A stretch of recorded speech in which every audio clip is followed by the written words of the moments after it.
Aujourd'hui, nous allons parler du cristal de roche. Alors, le cristal de roche, on peut le rencontrer sous beaucoup de formes diverses et variées. Ici, nous avons par exemple ce qu'on appelle un cristal biterminé, d'accord?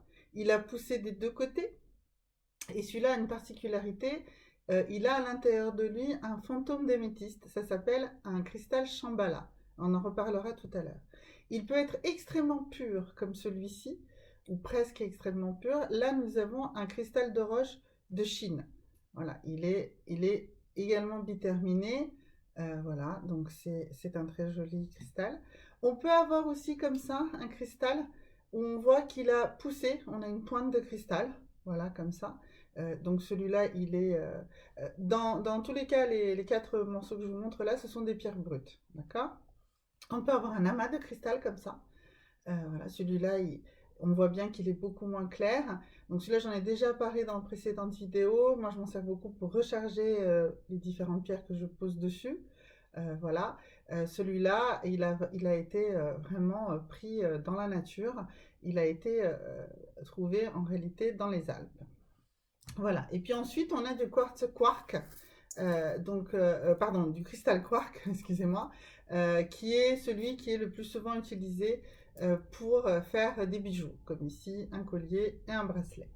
Voilà, donc ça c'est pour les différentes formes. Il y en a aussi beaucoup d'autres, hein. Souvent on a des boules de cristal, on peut avoir des crânes en forme de cristal, on a des pyramides, il y a beaucoup de formes de cristal. Le cristal se laisse bien travailler et toutes ces différentes formes ont des applications différentes. Donc c'est une pierre qui a beaucoup d'applications. On ne va pas tout en parler, et je n'ai pas toutes les formes et je ne m'en sers pas de tous, mais elles ont toutes une chose en commun, enfin même deux choses en commun. C'est la pierre qui nous permet la fusion de la conscience et de l'énergie. Sa transparence, justement, va permettre la circulation de l'énergie entre nous et l'extérieur. Et elle va accélérer ces flux, et plutôt dans la verticalité, d'accord?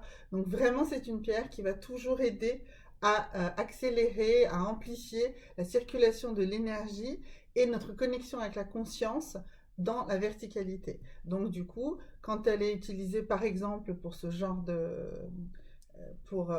avec ce genre de pierre, donc là on a dit que c'était un cristal Shambhala, à ce moment-là, lors d'une méditation par exemple, vous allez vous allonger et vous allez poser cette pierre comme ça. Alors, c'est une pierre qui travaille plutôt sur le sixième chakra, le chakra coronal, mais comme elle travaille sur l'ensemble, hein,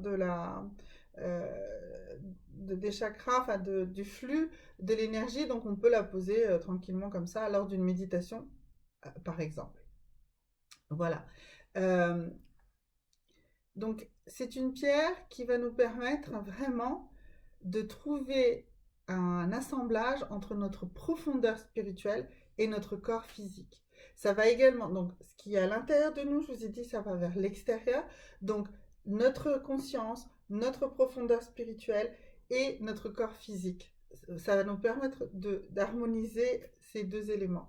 Mais elle va également nous permettre de nous connecter aux forces de la nature et aux forces cosmiques. Donc c'est vraiment une pierre très forte dans sa globalité en réalité.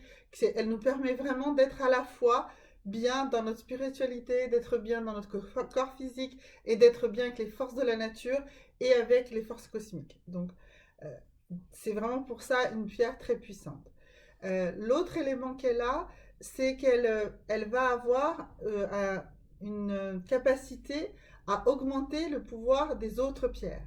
Donc si par exemple on utilise un quartz rose et qu'on l'associe surtout avec une pointe comme ça ou une pointe comme ça, eh bien elle va diriger, elle va amplifier l'effet de la force de l'amour quand on voit le quartz rose vers la personne ou vers la pièce. Si par exemple on veut utiliser ça dans une pièce pour l'amplifier, alors quel que soit le type de pierre, mais là bon, j'ai des quartz roses, mais ça marche vraiment avec toutes les pierres, ça amplifie toutes les pierres.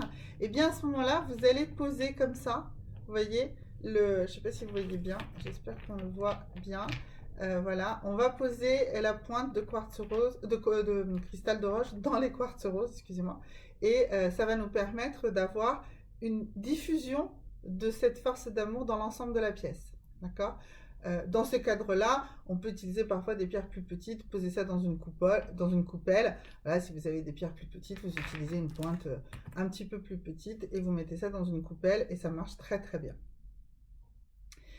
Une pierre comme ça, très pure, vous la lavez bien et vous la gardez dans votre carafe d'eau minérale. Alors je tiens à une carafe, bien sûr, plutôt une carafe en verre ou même une carafe en cristal.